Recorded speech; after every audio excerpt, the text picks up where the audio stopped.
A Good Girl's Guide to Murder by Holly Jackson, Chapter 3. It was an emergency, the text said, an SOS emergency. Pip knew immediately that could only mean one thing.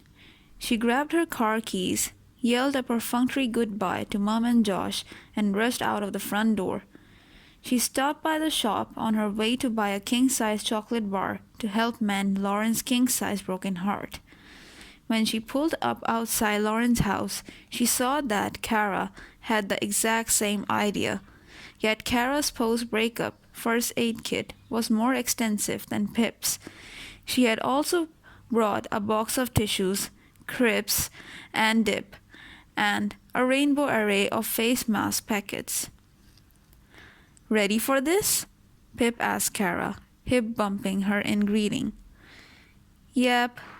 Well, prepared for the tears."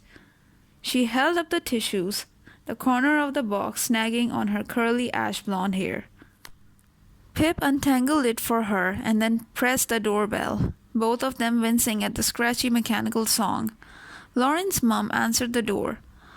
"Oh, the cavalry are here," she smiled. "She's upstairs in her room." They found Lauren fully submerged in a duvet fort on the bed. The only sign of her existence was a splay of ginger hair poking out of the bottom. It took a full minute of coaxing and chocolate bait to get her to surface.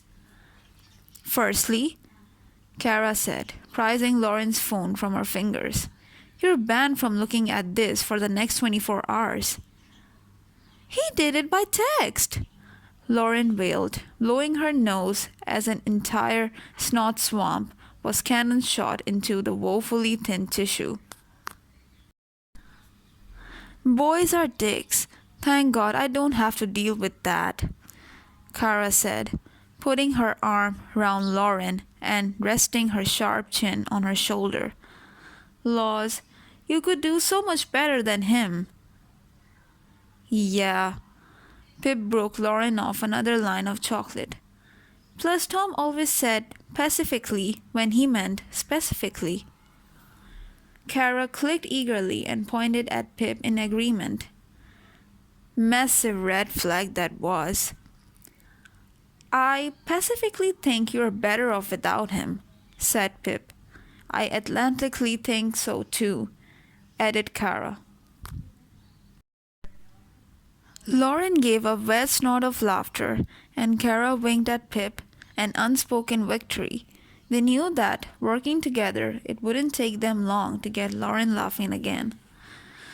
"Thanks for coming, guys," Lauren said tearfully. "I didn't know if you would. I've probably neglected you for half a year to hang out with Tom, and now I'll be third-wheeling two best friends." "You're talking crap," Kara said. "We are all best friends, aren't we?" "Yeah," Pip nodded. "Us and those three boys we deigned to share in our delightful company." The others laughed. The boys, Ant, Zach, and Connor, were all currently away on summer holidays. But of her friends, Pip had known Kara the longest, and yes, they were closer. An unsaid thing, they'd been inseparable ever since 6-year-old Kara had hugged a small, friendless Pip and asked, "Do you like bunnies too?"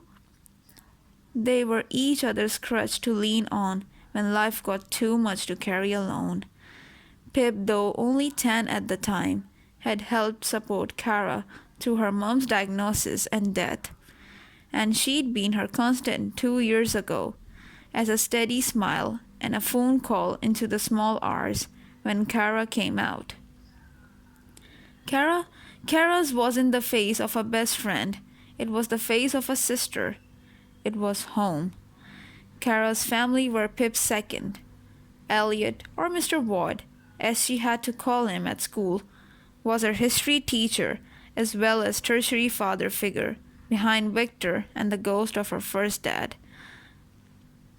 Pip was at the Ward house so often she had her own named mug and pair of slippers to match Kara's and her big sister Naomi's. Right. Carol lunged for the TV remote. Rom-coms or films where boys get violently murdered?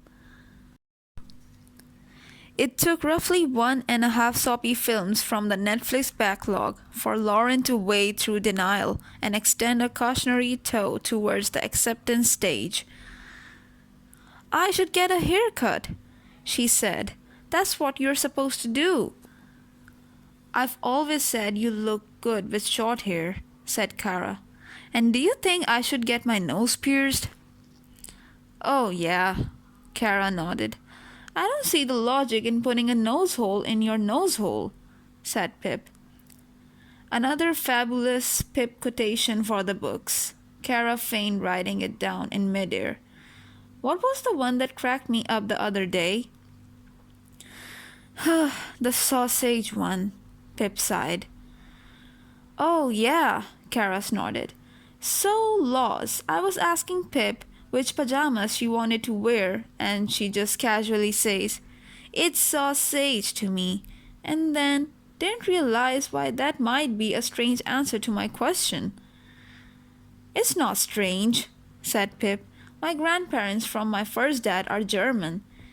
'It's sausage to me' is an everyday German saying. It just means I don't care." "Or you've got a sausage fixation," Lauren laughed. "Says the daughter of a porn star," Pip quipped. "Oh my God, how many times? He only did one nude photo shoot in the 80s. That's it." "So, on to boys from this decade," Kara said, prodding Pip onto the shoulder. "Did you go and see Ravi Singh yet?"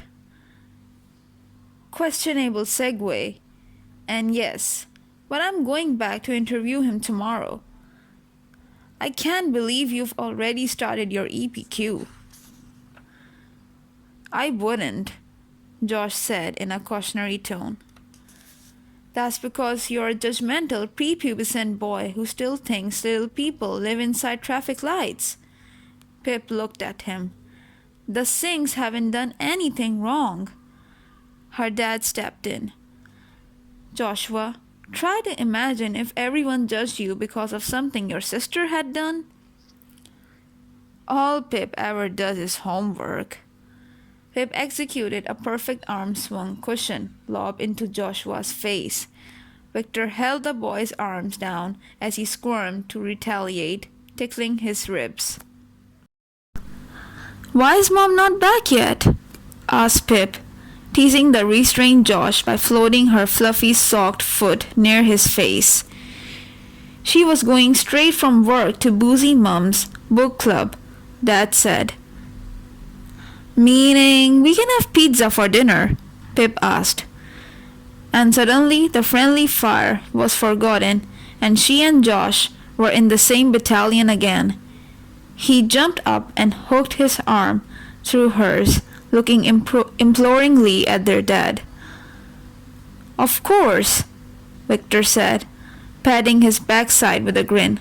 "How else am I going to keep growing this junk in my trunk?" "Dad," Pip groaned, admonishing her past self for ever teaching him that phrase. Production log entry 3. "I'm biased. Of course I am.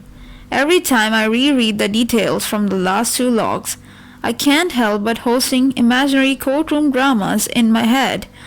I'm a swaggering defense attorney jumping up to object. I shuffle my notes and wink at Sal when the prosecution falls into my trap. I run up and slap the judge's bench yelling, 'Your Honor, he didn't do it!' Because for reasons I don't even quite know how to explain to myself, I want Sal Singh to be innocent. Reasons carried with me since I was 12 years old. Inconsistencies that have nagged at me these past 5 years. But I do have to be aware of confirmation bias, so I thought it would be a good idea to interview someone who is utterly convinced of Sal's guilt. Stanley Forbes, a journalist at Kilton Mail, Just responded to my email saying I could ring anytime today. He covered a lot of the Andy Bell case in the local press and was even present at the coroner's inquest.